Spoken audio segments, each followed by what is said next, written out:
What is going on, everybody? Welcome back to the Download Queue, episode 37. Another beautiful Sunday. We are just shy away from October, and it is 95 degrees in North Dakota, and I want to cry. As always, though, I'm welcomed by much warmer weather. Kyle, again, left his football to come hang out with us. Yes, totally left it. No, I did. Yeah, that's 90. Yeah, it's about to get that for us this week again. So we have another heat wave. It's going to be 100 in the next couple days. Gross. So it's about the same, I think, right now. Maybe a little colder here, which it's not going to last. I don't like it. It I was. just want it to be fall. It's what I want. It was 70 degrees yesterday, and I did all my Halloween decorations and stuff outside the house. Got all the inflatables and stuff set up. And now today it's like summer again, and I feel lied to. Yeah, that sucks. Yeah, I always knew it. It got cold, and it was like, no, we're going to have another one. It's only September, at least in California. No, no, no. I mean, you're lucky you're getting another fire or something tomorrow. Who knows? Hey, whoa, calm Well, down. Uh, shots There's fired. enough of that going around. Doesn't need doesn't need help. Nope. But yes, episode 37, as I said, each and every Sunday, 4 p.m. Pacific Standard Time. We're getting close to the end of the year. I'm excited. It's been. It feels like we should be in November already. The way this year's gone, and now it's like the weird calm before the big releases and everything for the holiday season. So it's kind of coasting along. Yeah, we kind of got the first wave of stuff, the sports games, the Astrobots, the other stuff. The rest of it, And then, yeah, then it comes now. It's Call of Duty soon. Black Ops 6. That's like so close in the grand scheme, but it could be closer. We it got could. Dragon Age. Mm, lots I'm coming. I'm so I don't want to say nervous about Call of Duty coming out because I look at it and I'm like, we had a great time in the beta. I want to jump back into this. But then I look at everything else around and I'm like, I'm gonna have to like split my time up somehow, which sounds extremely daunting, and I'm not ready for it mentally. Yeah, Call of Duty is one of those things. I think we're gonna probably beat the campaign and hop into multiplayer, and then whenever that's kind of this loses its pull on me, I'm gonna hop out. But I can always jump back in. Game Pass. I'm excited to play a campaign though, a Call of Duty again, because that is not awful. Hopefully, Call of Duty. What was it? Modern Warfare 3. They put that in Game Pass. Not a good, very lackluster campaign. Yeah, those open zone missions, super weird. Just felt. I beat it. I'm like, okay. So I'm hoping Black Ops 6 can be a return to form with a with just an action movie campaign that is good. Yeah, hopefully. You would hope the extra year helps out. You would hope that with better management, hopefully in place, that things will get evened out more over time. But yet to be seen. Yeah, I think my last Call of Duty campaign was, God, was it Black Ops 4? Black Ops 3? One of them didn't have a campaign. I think it was 4. So Black Ops 3 maybe might have been my last. Hmm. Yeah. You know what? Who's Yeah. You know what we won't be playing though, Kyle? This fall that we kind of guessed uh, last year or last week. Holy crap! It's a Sunday. Assassin's Creed Shadows delayed out of 2024 into February 2025. same day as Avowed? Bastards. God, yeah, that's wild. We kind of talked about this last week. I feel there was some weird stuff happening. They canceled, or was it? It was during the state of play we did on Tuesday. Um, Canceled media coverings, canceled their TGS showcase, whatever they were doing, canceled press previews, and everyone was like, "Oh, that's kind of strange." And then September 25th came around, bright and early in the morning. Assassin's Creed Shadows delayed. Along with that, in their announcement, Ubisoft announced that they will be departing from a traditional season pass model. All players will be able to enjoy the game at the same time on February 14th, and those who pre-order the game will be granted the first expansion for free. It's kind of weird. A weird thing to just drop and completely almost change your business income money making model at such short notice. Yeah, it's interesting. Now, real quick, Avowed is coming out 4 days after on February 18th. So not the same day, but same week. So just wanted to correct that real quick. But overall, yeah, super odd, especially since they explained it as like, we had feedback from with our Star Wars Outlaws, couldn't think of the name, release, and given that we're going to kind of change it, and it's like okay, and then reports that it's like a whole change and whole restructuring or trying to figure out if their model's going to work. It's like it seems bigger than just game not done fully. We're going to wait. It's like hold on, we might change a couple little things, a couple big things behind the scenes for this. So I mean, it's unexpected for a big, Assassin's Creed tentpole game. This was supposed to be what back to the. This is supposed to be a full game, right? As opposed to what Mirage was, which was a DLC that got expanded into a little side off, more of a full game release there. This was worked on for a couple, what, 4 or 5, probably 3 or 4 years. Yeah, About I believe right. it's So the this is Odyssey like, team. I think it's everyone that's been wanting. I mean, how many? Let's repeat what everyone has said, right? We all want Assassin's Creed in Japan, right? That just made sense. And then Ghost of Tsushima did it first, and then we have Rise of Ronin and such. And we finally are getting it, and they delayed it because they want to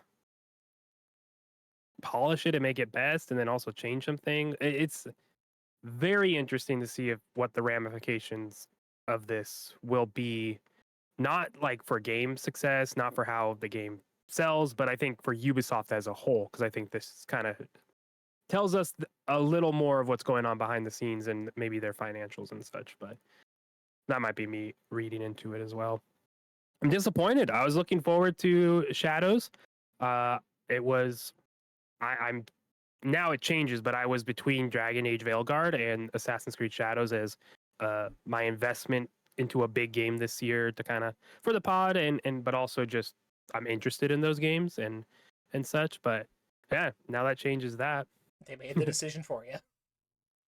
Who knows? I might just buy Madden. Oh. I'm not. No, this is the year I wait till Game Pass, and there's no reason not to. Anyways, Yeah, it's I said it definitely.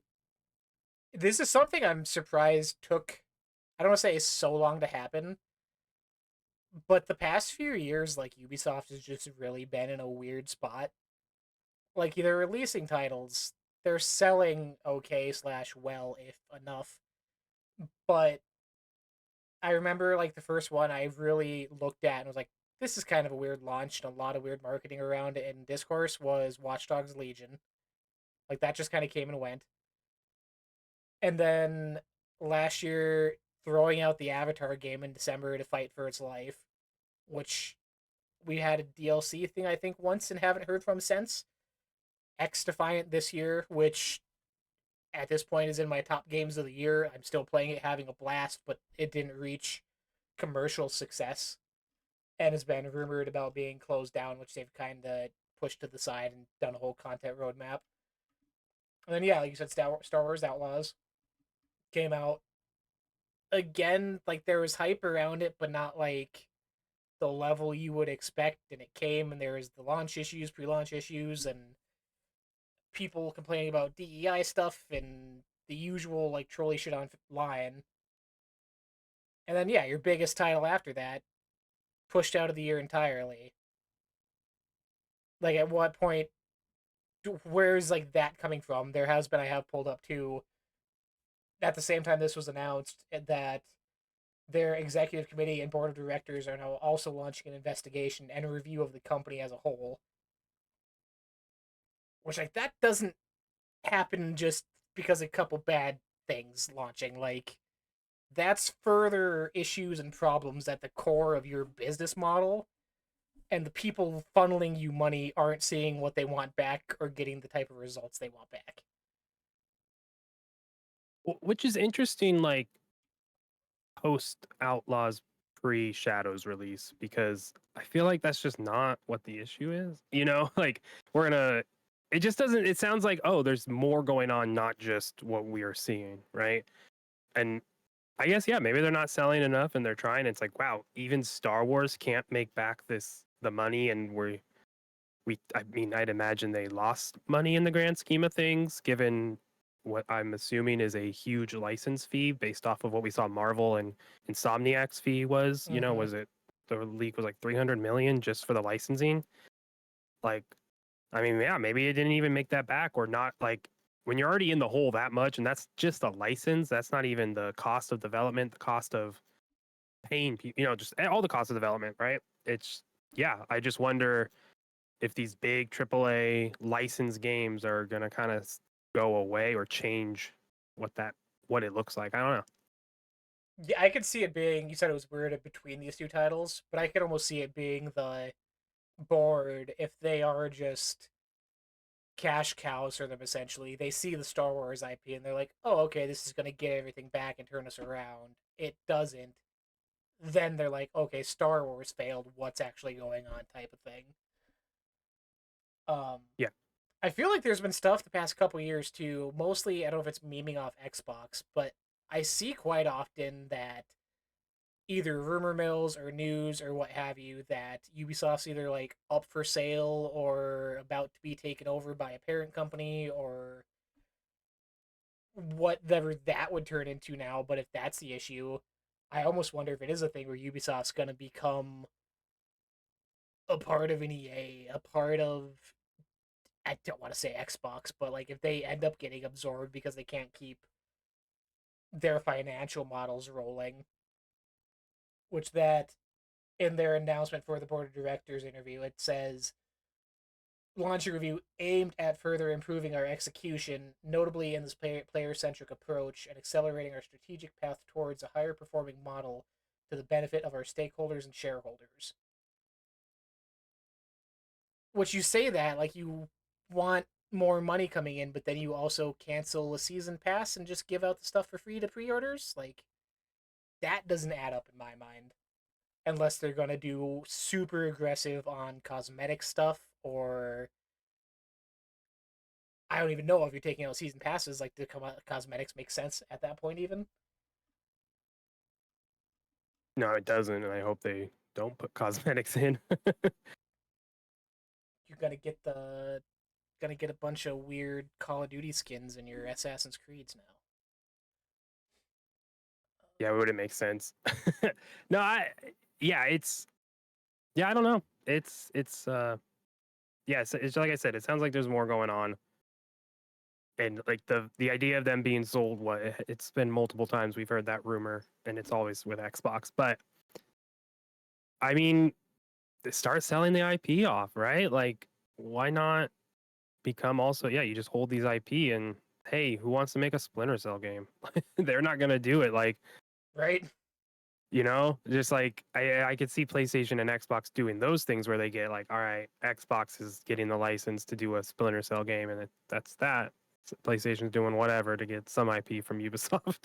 Like, I can see that being a thing, but yeah, it just changes what Ubisoft is. But it clearly, like, money is an issue right now for a lot of these studios, and it all comes back to money and shareholders, right? So something ain't adding up to the people at top for the people up top, and this was the step they took, which was delay the game for polish and other reasons. Which is like, game's feature complete, but we're gonna spend more time on it for other reasons.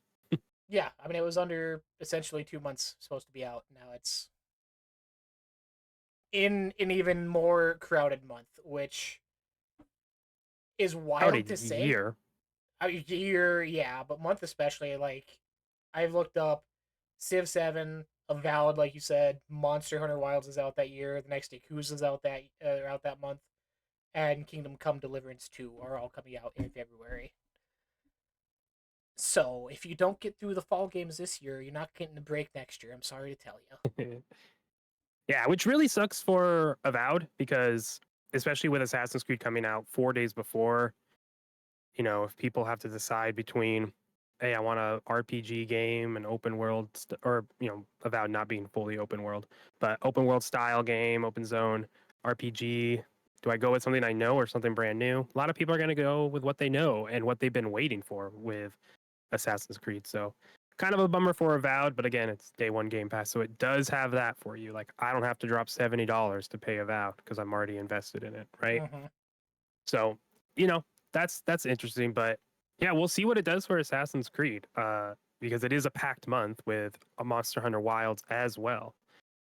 And also they announced it. We saw a trailer, Ghost of Yotai, the sequel to Ghost of Tsushima.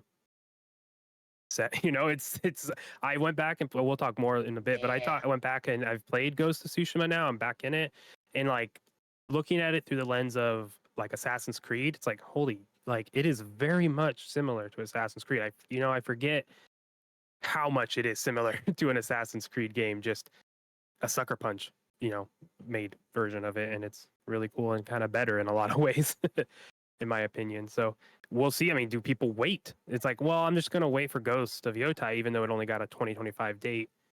So I mean, we'll see. I think I said this when they announced Ghost Shadows. I think I said it and then when we were hinting at not Ghost Shadows. That's funny. When they announced Assassin's Creed Shadows and we knew Ghost 2 was rumored and being made, it's like, are people gonna get burnt out of this Japanese samurai era? The same vein, right? They're all different time periods, sure, but it's very, very similar and such. So Yeah, with it's Shogun out as well, like there was just a time where it's like, wow, we're getting a lot of this genre, this style, or this setting.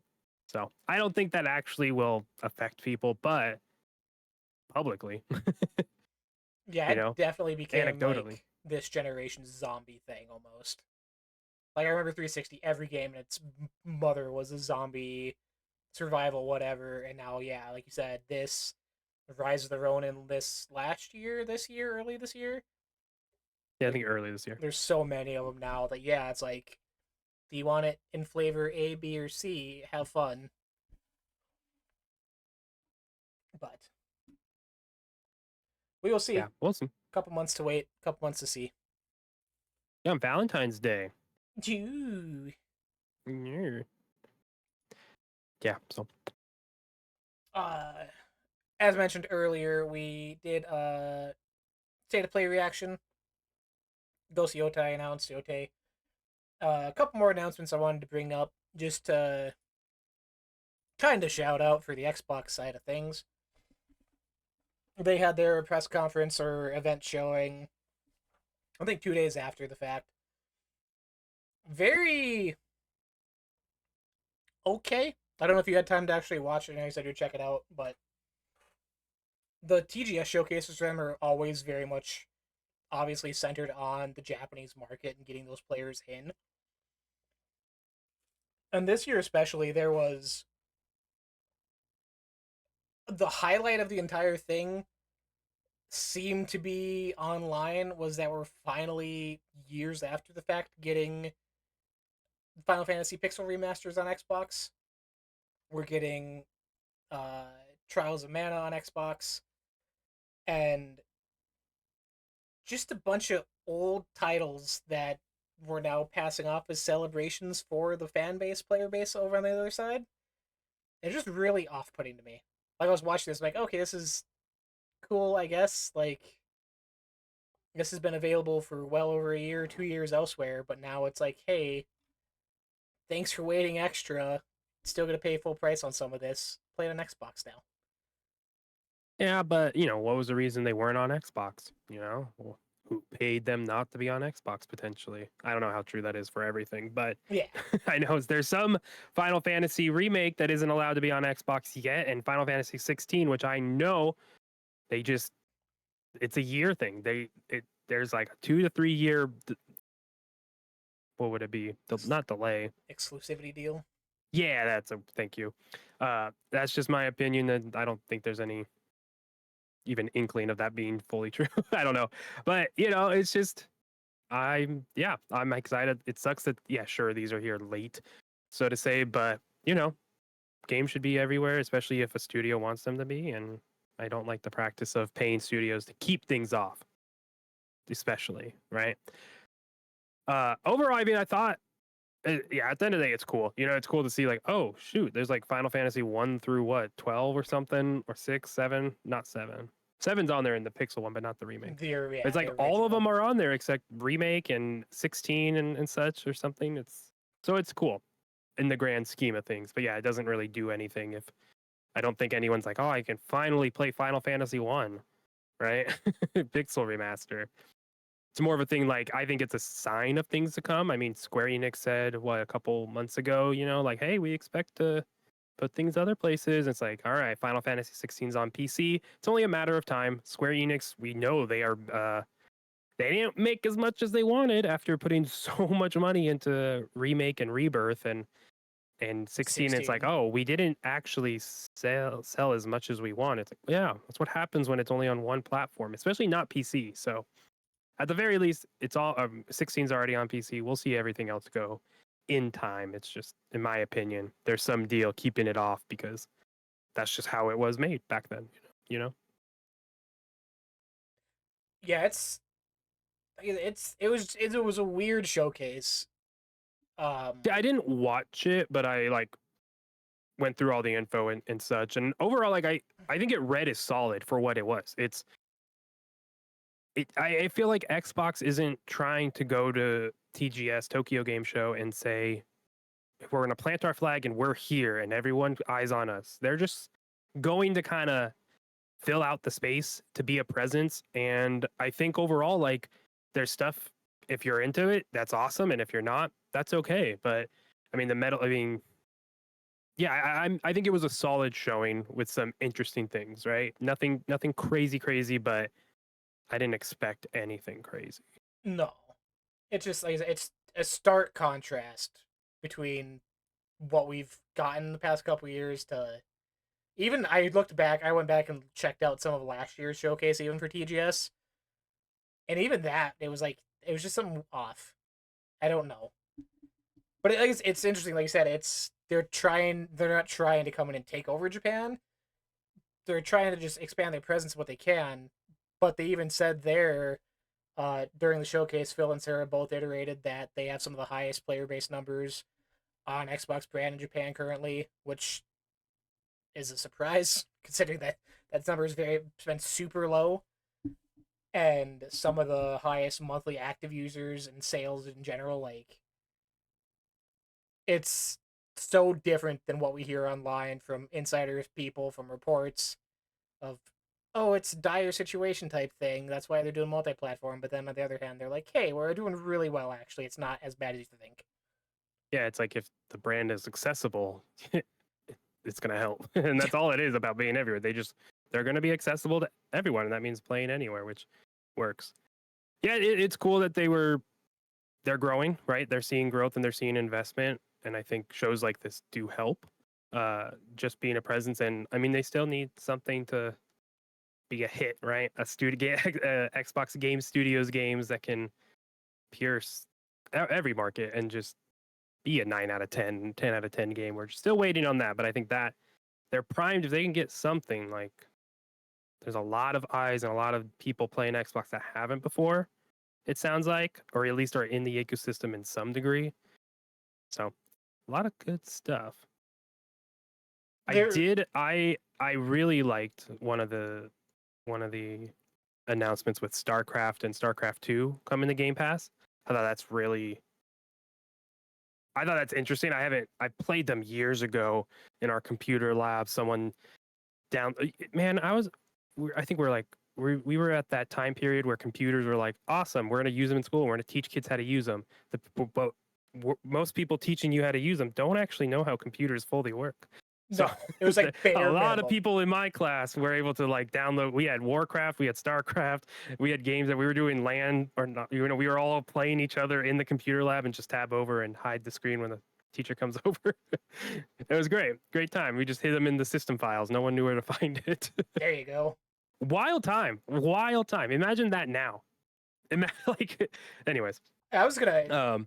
But yeah, so that was like the first time I've like ever played StarCraft, and then I played Warcraft 3, and that's kind of the game out of those two that I got into for that little time period. So I'm excited to go back. I mean, it's on Game Pass. It gets me excited for potentially the rumor that StarCraft is, or Bethesda's doing a StarCraft first person shooter. I'm like, oh, you put out a remaster, you put out 1 and 2 on Game Pass, and Testing get the people waters. get people re-interested in the IP and do something a little different, because they are what RTS games, real-time strategy games. So that's different than a first-person shooter. But I'm into that. Yeah, it's. I'm interested too. Like you said, it's different genre if they're doing the first person shooter, but doing it at the same time that they're pushing Age of Mythology so much and pushing Civ and everything. I almost wonder if they're comparing numbers between the two to see like if it would be worth doing a StarCraft 3 at any point in time. Because it's really been like on Blizzard's side of things, like StarCraft's been kind of the black sheep of the family, like smallest present at their showcases, obviously hasn't had any new releases in any way, shape, or form. Like it's been kind of the forgotten game of the out of their core three. Which, I mean, is Activision, in my opinion. I mean, we saw, where did I hear it? Anyways, we just know like Activision really did have a hand, and we're gonna learn more and more in the like months coming from now, right? It just more gets let out. But it just sounds like Activision really kind of messed up Blizzard in a lot of ways, and I think we saw it with Blizzard's focus during that time, going esports with Overwatch and such, and then just weird investments. Yeah, that's stuff coming out like daily. I just saw today I had something that there was at one point in time a Netflix or Overwatch anime in production at Netflix that got canceled because Activision tried suing Netflix over something. I'm Oh, like, bro, yeah. It sounds like worst case scenario, Activision was just trying to bleed, what was bleeding Blizzard dry. You know, just get us as much money as we can out of your IP, exhaust it, and then we're done. It's like StarCraft wasn't worth the money, so we're not going to touch it, right? Our money is in World of Warcraft and Overwatch. It's like, all right, that didn't work for you. fucking Bobby Kotick. Yeah, but yeah, I mean, this might be a sign of things shifting and changing, and maybe they've been like, we have this idea for StarCraft, we have this idea for X game, right? We just no one let us do it. Now under Xbox, they have a little more leeway because they're not. I mean, they're owned, right? So they have some more investment behind it, I'd imagine, right? Some more safety nets, hopefully, especially after all the layoffs and such, right?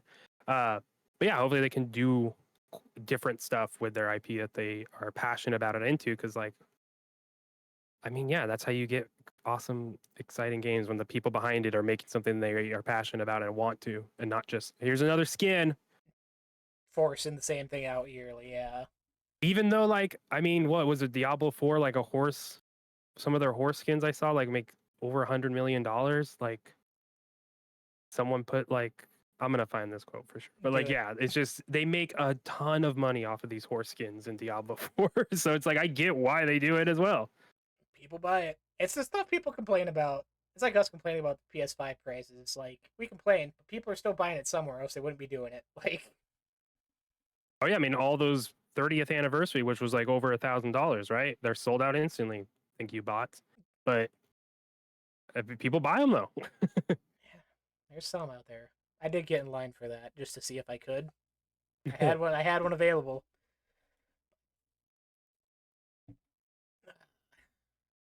Did you have time to look at anything for the Death Stranding presentation at TGS? So with I have not beaten Death Stranding. I've played about 6 hours. I've played the first 2 hours multiple times at this point on my PC. My PC, I had it on when it came to Steam. Then I was like, oh, this PC can't do it. I'm just not gonna play it until I can upgrade it. And that was like 4 years ago. Whenever it came first to PC. I don't think it was 4 years ago.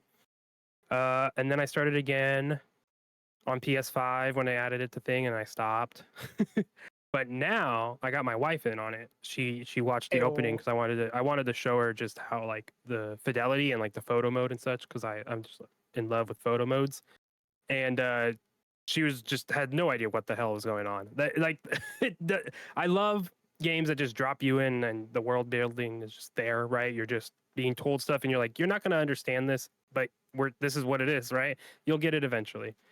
So it just really threw her off, which we're going to plan on playing that together now. So I didn't want to go fully in on the Death Stranding 2 stuff. However, I did see some of the posts of like the photo modes and the character models and just even the trailer you're showing on stream. It's just absolutely stunning. Like, who knows what the story is? I don't know because I haven't beat the first one, so I don't know what the hell's going on in any of them, right? But it's just something. Yeah, it's a vibe, it's a experience, and that's really cool. So seeing the TGF stuff about like the photo mode of like just the characters all actively moving and dancing, and then you take the clip or you take the picture and it comes out as a Polaroid and it has the flash. It's like, whoa, that's crazy that's where we're going with this. The like this photo mode's gonna be even more in depth and fun because like playing Ghost of Tsushima, I'm like, oh, I want there to be. I'm messing a lot with the photo mode. I want there to. There's just not enough options to change the character's expression and change the character's body, whatever pose. That's the word. Same with Starfield. I really do love Starfield. It has a lot of great vistas and really good game for photo mode as well. But again, I can't change my character's pose and such. And whatnot. And then this trailer comes out and it's like, what? They're like dancing and that's the photo mode. They're actively moving and it's crazy. The picture that you're showing on screen is insane to me. That looks so real. It's so cool. So yeah, I think the technical side of Kojima games is like really awesome. And I'm excited to see where he's taking that, especially with the announcement of, OD and the PlayStation game with Sony Pictures and what they're doing with their like live action stuff mixed with game stuff. Yeah, I'm very intrigued to play this. I really do want to play this just to see it and to mess with the photo mode. Yeah, it's very Kojima's. I've mentioned it before. I don't want to say been a fan, but like played through any of his games fully. Like I've kind of dabbled in them, but it's always been like, especially recently, he's like the weird toy maker down the street, just like experimenting with weird shit. Like you don't know what he's doing, but he's having a blast doing it. He's pushing the boundaries on everything he does, as like you said, graphically, technically, like what his games accomplish, and it's so I don't eye opening maybe to like watch the trailers drop and see the progression of what he's doing and what's being added and how his visions that he has in his mind are coming to screen for players. Like it's such a weird thing to experience. Yeah, it's like so unique too, and it's just like we're doing this, but it's just yeah, it's such a unique take, and it's like not what you see developers do. I do think it's wild that what he did Metal Gear Solid, got kicked out, like pushed out of his own company, right? Fuck you, And then Konami. Sony says, "Here's a blank check," and he comes out with Death Stranding, and then he gets another blank check for OD, another blank check for Death Stranding 2, another blank check for Fizzant. Just assuming, right? It's just crazy that like one game, Death Stranding, like catapulted him even beyond what he was as Metal Gear Solid, because it's just yeah, that timeline is so interesting to me, and like I mean, hopefully you can keep it up. It seems like they have a lot they're working on though. Yeah, it's very much if any other developer or big name person was in that scenario, like you said, given a blank check to do whatever, I feel like most would play it kind of safe to make sure they like get returns on. And Kojima's just like, nah, fam, we're doing this postal delivery thing. You're gonna be walking around a bunch. Gonna be a lot of weird shit going on, and a baby in a cage. Like, you're gonna like it. It's gonna sell. And it did And in a way. I Yeah. So did you see the jackets for this? no. They released. It's kind of like the jackets the girls are wearing, the orange ones in the photo mode thing. They had those for Okay. sale, already sold out, but they were selling the jackets for like $1,200.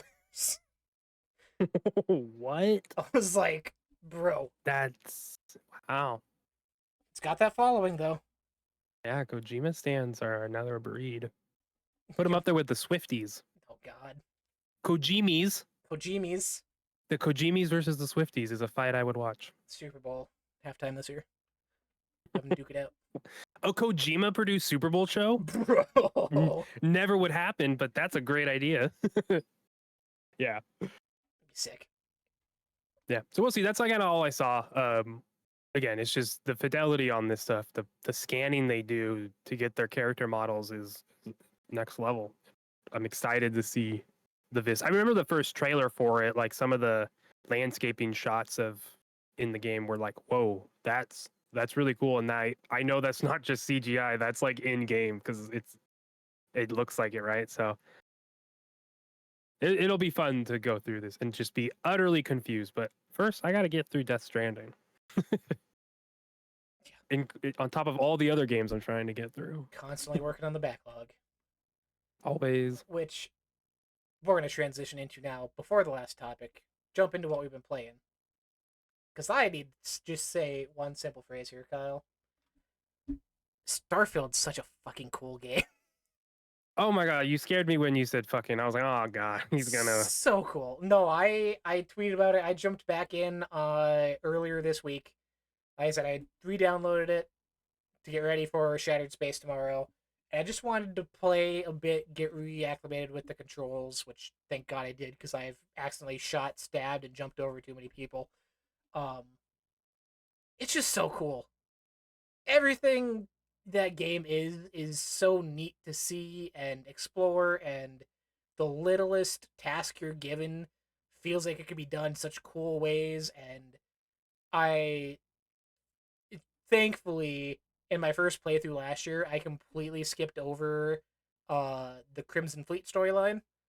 So that's the first thing I did, jumped in now. I was like, I want to do something new to get ready, get back into the swing of things, go through something new. Immediately got hit with one of the new quest lines Bethesda added when I left the lodge. I forget what, vultures or something. Um, it's just so cool, and it's wild to think back a year ago, having that come out and being caught up in the moment. Like I said, kind of falling off, but now coming back to it, like I'm all in again. I could easily see this becoming my kind of nighttime game for the foreseeable future until other stuff starts releasing. It's like one of the most relaxing games too, if you want it to be, or it's one of the most. It could be one of the most stressful, like action-packed experiences too, depending on what you do. Yeah, I adore Starfield. Tomorrow, at time of recording, we're on September 29th. Tomorrow, Shattered Space comes out. So I've been playing back into it. I explained last week my little story I've been going through, which it's just I feel like Starfield is like a game that is so open ended and lets you do so many things, and it like also has a mechanic with the ending and the Unity stuff that kind of understands like, hey, we're a video game and you can think about it in a meta way, and it also still can work in the story. You know, spoilers. You know, going like, oh, I'm gonna go to a new universe now because I gotta fix the save for the next expansion. My player doesn't know what's happening, so like they've done. Think about that. I'm on my 5th universe. They know what's happening, right? They know. I've, you know, they get it, right? We know what happens in the world, and now it's something brand new. It's like, oh, that's fun. Like this is so unexpected for them too, living in the world. Like this universe has a whole new threat happening with Shattered Space in essence, which is like me, Kyle, outside the game, putting that onto the game, right? Mm-hmm. But it also works, right? And like, I mean, Todd Howard, you know, said when early on, like the more time you put into Starfield, the more you're going to get out of it. And I think we just see that we're going to keep seeing that the farther away we get from it, right? With all the updates they've done, I mean, it's running 60 frames on Series S, so it just needed some time. Which can we stop complaining when everything, I guess, like isn't fully perfect there? Either delay the game until it's fully done and we're going to complain, or it's not going to be fully feature complete in terms of certain like video quality, right? until months later, but then we're going to complain about that too. It's like, no, just let the developers do what they want. Like it got there. It runs great. My car, if I drive the Rev 8, the vehicle, while playing on my Series S, it will crash if I Oh, if I jump up too high and I'm going too fast. It consistently will crash. But it's only happened 3 times, and I understand why. I'm like going off a top of a mountain and like going hundreds of feet, down, and it's like, all right, game's like help. But it's only on this S, so I'm not upset. Yeah, the updates they're doing, it's such a sandbox, and like I'm excited to the new quest lines that they added and like the creation stuff are great, and they just load right in.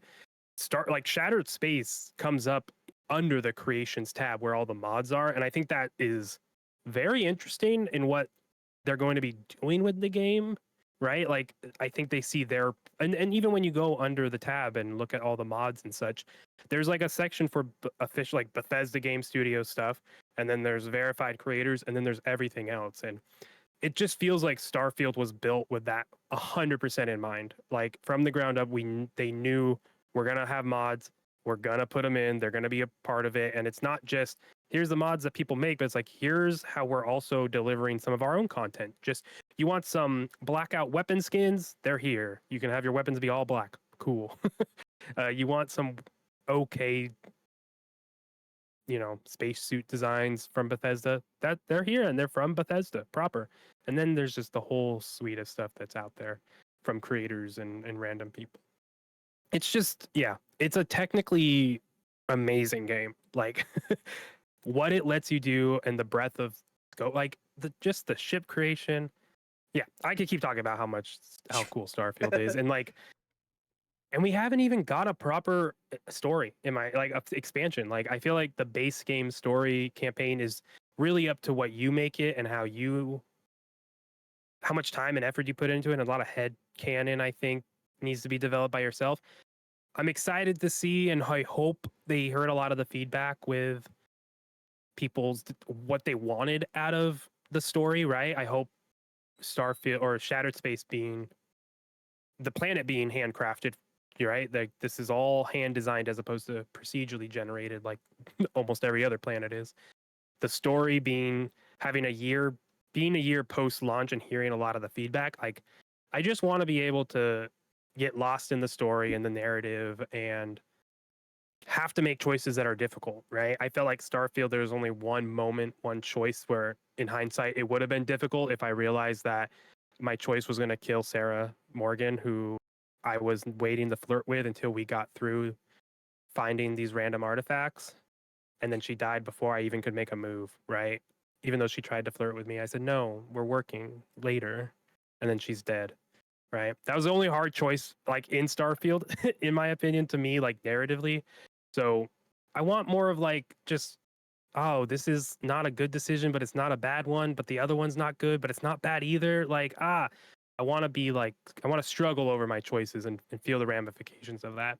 And I'm hoping for that. I feel like they reference Far Harbor, Fallout 4 DLC, and I'm hoping I love that expansion. I love the whole vibe of it and all. So that's what I'm hoping for out of the expansion. And I'm hopeful, given like the lead up to this release, the little animated short, which gives you a little background of how we get here to this expansion. I'm excited. all in. Releases tomorrow. I uh I hope, like you said, it is more choices matter sort of thing.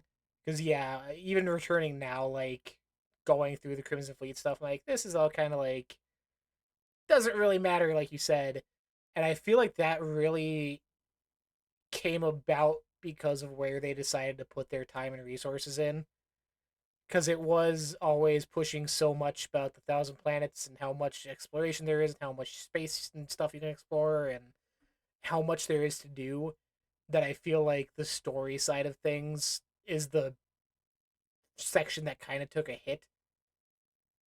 Whether that's the case or not, we don't know, but it's when you look at the gameplay and exploration and discovery and crafting and shipbuilding and all the other parts, like yeah, the story's kind of it's what you make it, but for me it never really feels like it quite hit. Even going through beating and going through 2 or 3 more times, however many I did, like it was neat each time, but I wasn't fully rewarded or felt like what I did had a proper ending. So I Mhm. hope like this smaller thing is that, and hey, like I said, we heard feedback, we learned this is how we're going to be doing things, and in the future, 2 decades from now when Starfield 2 happens, they could be like, yeah, we had the building blocks in place already, so we were able to spread our resources out more and help make the story better, make the side stories better, make it a more enjoyable narrative to go through.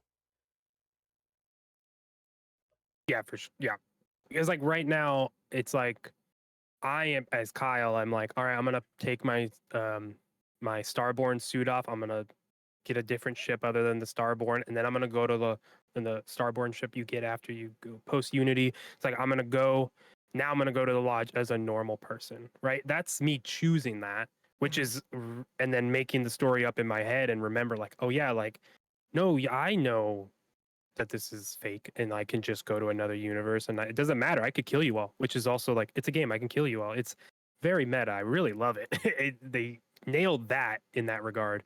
But yeah, it's all in my head and it's my choice as opposed to like the game offering these things up and being like, oh, so I want that a little more. And I think well, I don't know. I think we're primed for it. We'll see. Am I going to be disappointed? Probably not. I'm probably going to love it still. Yeah. Well, no, it's like you said. I think 8. You said what, 8 a.m. tomorrow it goes live. 8 a.m. So, tomorrow, live. I will be playing it on stream, making my return after over a month. yeah, Kyle's back. Making a return at some point tomorrow. I will be playing it. I doubt I'll Y'all, be up. I doubt I'll be up by 8 playing it, but y'all better go fucking watch and support for his birthday, my guys. Do it. yeah, it is the birthday tomorrow. Birthday Perfect stream. reason. It's like Todd. Thanks, man. You know, He knew. He's like, this one guy message really to liked Todd. this game. I was like, man, what am I gonna do on my birthday? What do I do? Right? Where do I go? What do I go eat? Oh, wait, just stay home, pass the daughter off to the wife, and just play a video game? All right, Todd Howard, you got me. I'll do that. Thanks for the birthday present, Todd. So, Done. Deal. Can't wait. Can't wait. The other thing yeah, I want to touch on fast, because you mentioned you've been playing it, returning to it. I jumped in for the first time. Ghost of Tsushima this week has been on my PlayStation. It's a video game, Kyle. It is a very pretty video game. It is a very tonally setting video game. But there's been so many weird parts playing this where I'm like, I can see almost the DNA of their older titles and some stuff that looks like it was pulled straight from Sly Cooper on PS2 that it kind of catches me off guard and I have to like sit and catch myself again. But I'm like, this is neat. I wish the character Ghost of model. Tsushima. This is neat. It's neat. No, it's like the tutorial, the beginning section when you like crawl under a building and you're doing that in first person, and the way that moves. I swear to God, I'll pull up a side by side. It's the exact same motions and the way the camera moves that they did in Sly Cooper, and I was like, "What?" I mean, hey, good for them for reusing their stuff. Yeah, Why do something so innocuous like crawling under a building? Why do that work twice? yeah. It was just off-putting, but it's cool. I'm very early in. I think probably 4 hours so far. Um, as you said, very close to Assassin's Creed. I have been absolutely attacked by the map and wanting to check off every question mark that pops up and trying to do all the side stuff, which will make this infinitely longer than it needs to be. But it's cool. Definitely why I haven't beaten it. Yeah, I like the gameplay. It's not what I remembered seeing combat wise when the trailers are happening. Um, kind of learning that and parry timings and getting the new equipment and tools available to you. Um, all the side stories have been really awesome. Like I've enjoyed every one. They're very like short, sweet, to the point. They're not stretched out at all. Like here's the problem, go do it, done, move on, which makes you feel like you're progressing at a faster rate that I really appreciate. And just, yeah, it's very, like I said, very pretty, gorgeous game. I'm stopping all the time to look at vistas. I just wish, and I know it's a PS4 thing, but I wish the character models were the same, lived up to the same kind of detail. Because especially right now, playing it, they all look kind of emotionless clay faces at times. But Are you playing the PS4 version? no, it's Or PS5 you mean on okay, PS Plus, whatever that version. got it. You said PS4 thing, so I just wanted to Yeah, just I'm clarify. assuming I see what from you're saying. PS4 hardware. Yeah. Yeah, it was on PS4 or made for that. Yeah. Well, that's what's exciting about the sequel here, Ghost of Yotai, because it's made on PS5, right? So that's gonna look better. Yeah, it's just like I don't know. I going back to it, it's like there's a reason I haven't beat it because I want to do everything. It's just like I want to go do the check marks, and I just like liberated the bottom section of the island, which is like the tutorial zone, right? I mean, it's a huge zone, so it's not just Huge. for the tutorial, but like the first little section, the bottom section of the island, when you fully liberate that, it unlocks all the quest icons that you haven't, or the icons on the map that you haven't collected yet. And I was like, ah, Oh, damn it. Now I got to go back and collect them. You can't show me the question mark and expect me not to go to it. So I was like, okay. But I was doing that on the backbone last night, which was great. It's a great, just, I'm going to go check off these things and not have to pay attention. But yeah, I got like 31 hours in, 61% done for PlayStation 5 stat stuff. So we'll see. I just keep getting lost in the photo mode on it, which isn't good because then I like spend so much time just taking photos, and I'm like, I really just got to play this game, you know? Yeah, I'm so happy I'm not a photo mode guy because I would never get anything done. I love photo mode. I get it. Uh, You're ready for Starfield photos. ew. Yeah, for contact, I think I've recruited the first sort of three people you get access to through side quests and stuff. So very, very early. Yeah. I would have had more done, but I also discovered that the one Kingdom Hearts game I've never played is also on PS Plus, and I've been playing a lot of that because I'm a big dummy. Oh, I just you you've been just I've seen you've been playing so much Kingdom Hearts, and I was like, why are you whatever It's the you play? ADHD. Yeah. Well, I also want to. I've played a little more of Ara History Untold this week, and also right before recording. Uh, it's really good, very different in a lot of ways to me than Civ games. That's like the only game I've played of that ilk. Really, Civ. I don't even know what turn based. What are these games It's called? there's a term for keep talking. I'll look up. 4x strat 4x. 4X. Yeah, yeah. Yeah, I was like, what am I called? Anyways, so I only touched the Civ games, and they were just a perfect, just play it, put a podcast on, put a movie on, put a show on, and make decisions, click things, go fight stuff. But with Ara, there's a lot of different systems at play, especially like with crafting and items. So your districts and your regions, like you make stuff. You can, for example, set your workshop to make metal tools, and then those metal tools will be you can equip them on your farm, and that's going to increase your production rate. And there's just a ton of that throughout the game, which is just I feel like I actually have to. It clicked in the last 2-hour playthrough I just did before recording. But it's like, oh, you actually have to you really want to pay attention and make sure you're crafting the things you're going to need. And when you don't need them, start crafting something else, because that's going to affect your growth and such. So I feel like it is asking me to think a little more about what I'm doing as opposed to Civ 6, where I got to the point of like, all right, I know what I'm doing. I know the playthrough. So like the first half of the game, I can just be like almost on autopilot in a lot of ways. Unless I crank the difficulty and then I get destroyed. Uh, but yeah, I just wanted to shout out Ara so far because it is a different system, and I haven't gone into the late game yet. I'm just almost to Act 3. I really do appreciate the acts. I was trying to finish Act 2 before this podcast, but I kept getting distracted by the Raider game. But yeah, it's just doing something different with that specific thing, having to set manually the crafting and get the items to then equip the things, and that could increase your city growth. Like my city wasn't growing. I was like, what the heck? I was like, oh, you got to put the amenity. You have to actually use the amenities in this game. So like you use it on your city, and then it's like, oh, you get plus 50 growth now, and because you're actually using the food you made, other than just like base. So very interesting. Excited to kind of dump more into this game. I'm still only on my first game, right? with only one Civ, so gonna keep playing it though. Check it out if you are a Civ fan, and if you're dying for Civ 7, give this a shot. And this is just PC, right? Yes. Okay. Yeah, and I don't know if they're ever gonna do a console thing. I'd imagine they can't. If they can, they will. Yeah, it's stuff like this. I look at it and like I feel intimidated even watching gameplay of it. Like it's the type of I thing where thought I feel that like I need to be like dedicate a job time to. you definitely want like to get. I think getting through all of Act One, which depends on your play speed and whatnot, would be best. But yeah, it took me a while to kind of for things to click. It was a fun time. The tutorial I thought was good. I think I just didn't read something. Once I went back and I was like, oh yeah, I see. You got to read stuff. Shucks, reading. Not in my video games. Nope, nope, nope. Nope, nope. Okay. One last topic here we're gonna do fast. Keep it under 10 minutes probably. Because I made a nice little graphic. As I said, getting close to the end of the year. Game Awards are coming up, Kyle.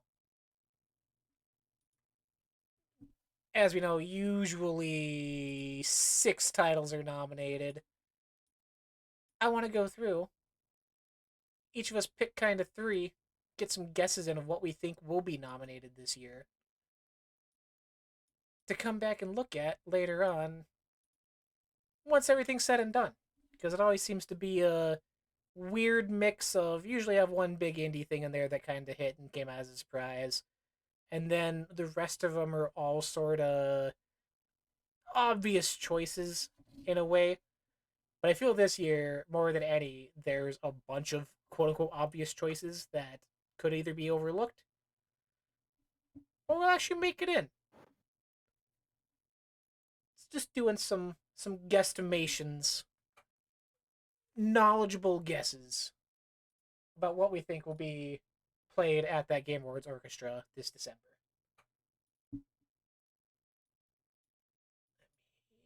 Oh God. Well, I'll throw out. I mean, I'm imagining Final Fantasy VII Rebirth will be in there as an easy one, just to guess. Yeah, Uh, for sure. I honestly, I wanted to play Final Fantasy VII Remake, but I'm gonna wait till Xbox. I think it's gonna be on Xbox sooner than later. I probably won't be announced until next year, and it may be not even until 2026. But hey, I don't need to play another big game right now. But yeah, I just think it's going to be so. Haven't played them, but like, it's insane that Final Fantasy VII was one game, and then they're just expanding it in this way. And like the pixel version, I get why people are so hype on this. Like, it's crazy, but haven't played it. But like, I think that's an easy pick. Yeah, for sure. I feel out of everything, it's probably the front runner, just from kind of the way these things go. For I feel my, oh, go ahead. no, you'll go. You're gonna say yours. I want to hear yours. My first one is very biased because as of now, my game of the year without question. I'm giving love to Astrobot. I hope it just even gets a nod of being nominated in that 6. Plus, hearing the theme song for that in the orchestra would be absolutely awesome. Um, I am kind of worried about how fast the discussion around it kind of fizzled out already. And I hope that doesn't mean that by the time people are doing voting, it gets kind of overlooked and forgotten about. But as far as that style and representing that era of platformers and everything, I couldn't think of a better option to represent.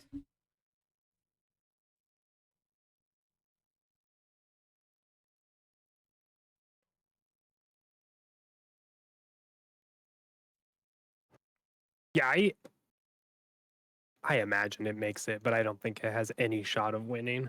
No, I just nominated, get it in the orchestra, get it up there, give it its flowers. Yeah. Well, I think once again we're gonna see a DLC in Game of the Year. I think Elden Ring Shadow of the Erdtree is another one that's gonna be nominated.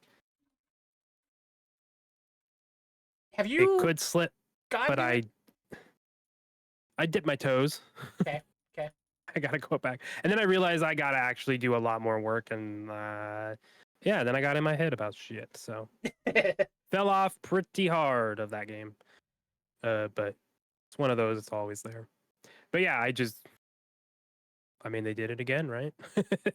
They did it again. So I imagine that goes.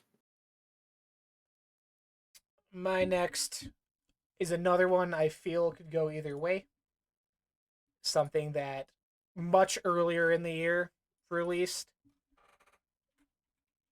and I hope by the time voting comes around, people remember. But Dragon's Dogma 2, I feel, was sort of, I don't want to say, it's sort of a sleeper going in this year based off of just the time between the first title. And it was kind of a smaller niche thing when it came out. But it was everywhere, I feel. Online, Twitter, YouTube, wherever you're at, like everyone seemed to be playing it and enjoying it and pulling in people from the RPG crowd to the Monster Hunter crowd to just JRPG fans. Like it was kind of digging in at so many different groups. So we'll see. Dragon's Dogma 2 is my second.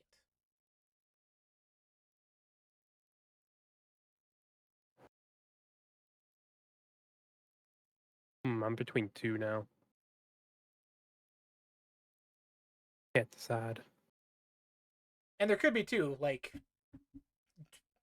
does Dragon Age make it in? Does stuff not released yet have a Oh yeah, I chance? was gonna save that one. Yeah, because I do. I mean, just I do think Veilguard will make it based on everything. But again, it's just like visually looking at it, it's that AAA game. There's nothing else in this fall like that. It feels like that is the game this fall, and it's like what a layup just to be nominated, right? Mm-hmm. And it just looks expansive. So, but I think it just came out on mobile, and I've very quickly I understand why people are getting lost to it, and that is Balatro. Ooh. Balatro. I could see that. I don't. It doesn't sound like it would belong, but there's something about it where they're just taking poker but made it a roguelike deck builder, and it just is fun to play. It just is. So I get how people are. I never understood how people could put like 100+ hours into Balatro. I was like, it just. I mean, I get it, but I don't. But yeah, I played it. I'm playing it. Yeah, it's a fun time. So I could see that one sneaking in as a little thing. Yeah, Balatro very much is that sort of indie darling this year, like above everything.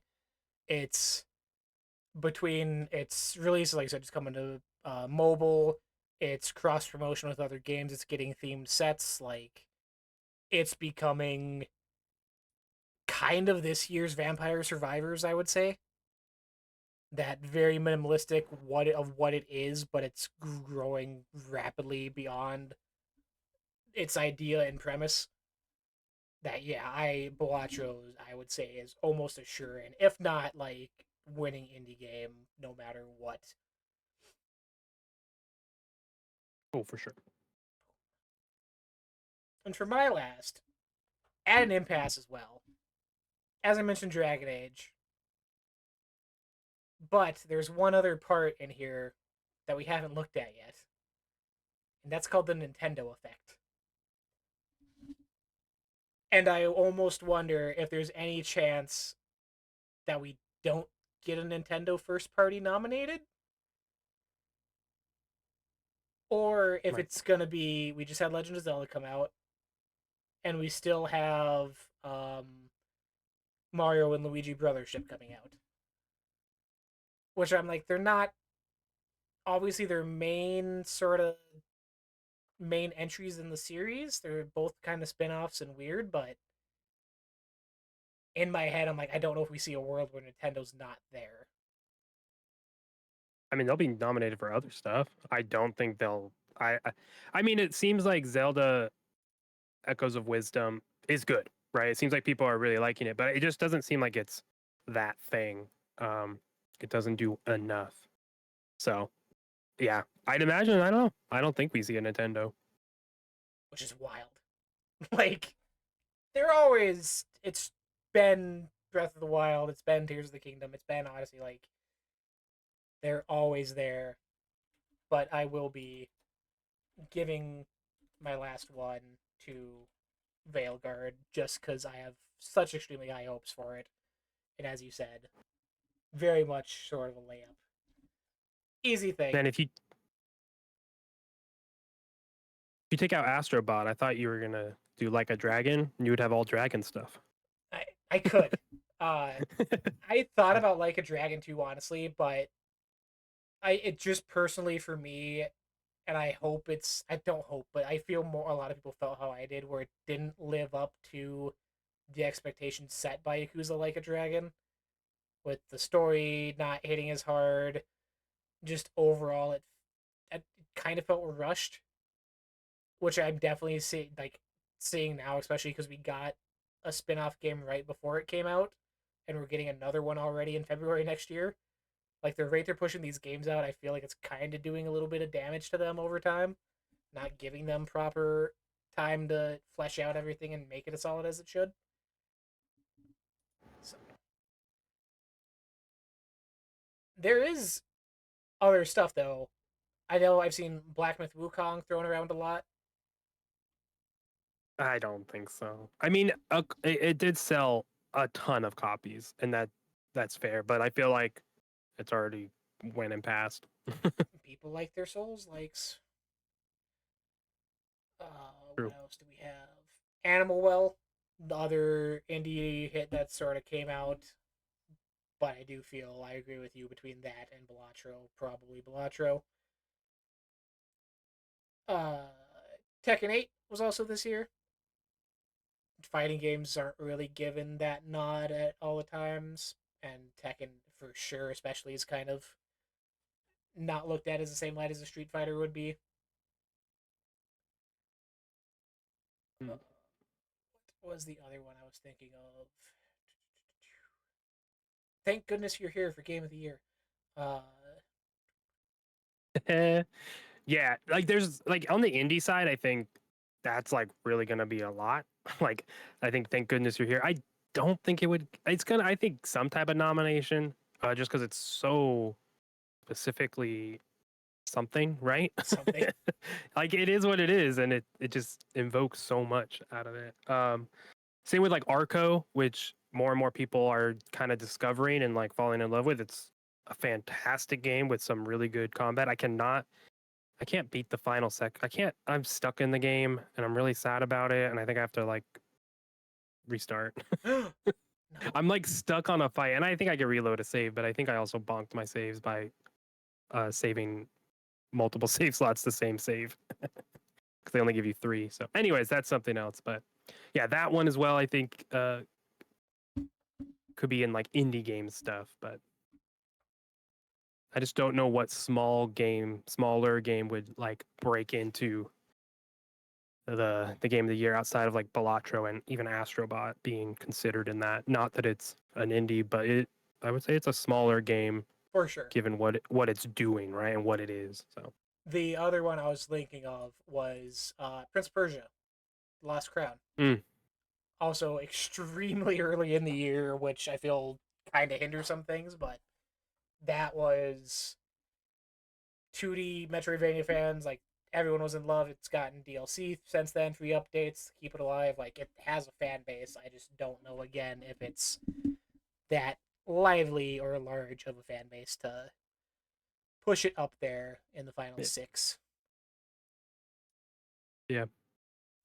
Out of this list, I don't know. The front runners Final Fantasy VII Rebirth and Veilguard, but it's kind of unfair to say Veilguard at this point. It's just an assumption. Mm-hmm. And for what it's telling us it's going to be, right? Is like, oh, you should be considered for a Game of the Year nomination at least, right? But yeah, I would love if something weird wins it again, like what's it called? It Takes Two. Thank you. Yes, like this, I wanted a surprise again. Like totally deserves it. Which would be something like Balatro, Oh, 100 very percent. specific in what it does. Like wouldn't consider it a game of the year type of thing, but when you're like, oh, actually, I see why it would be, right?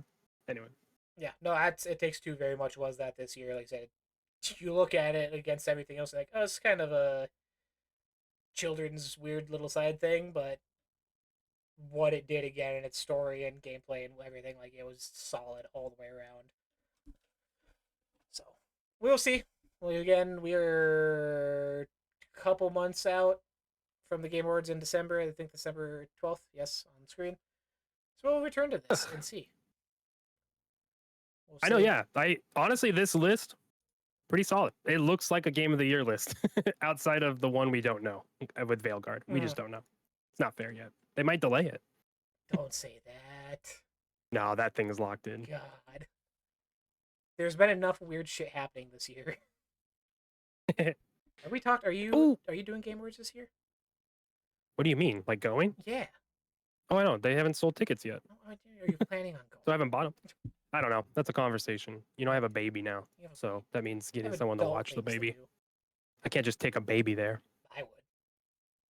If Kojima would kiss my baby's head, I wouldn't take it because that's weird. Todd Howard will shake your baby's hand. Be like, oh, this is the one I gave you your birthday gift for. She would just mean mug him. She would just look at him like, what are you doing? I'd be like, it's fair. But we'll see. I should go. Do it. What were you gonna ask before I? I don't know. What was I gonna ask? Oh. I doubt it, but Satisfactory. It's on Steam. You're just doing production line. That release, and I just keep seeing people talk about it. I own it somehow.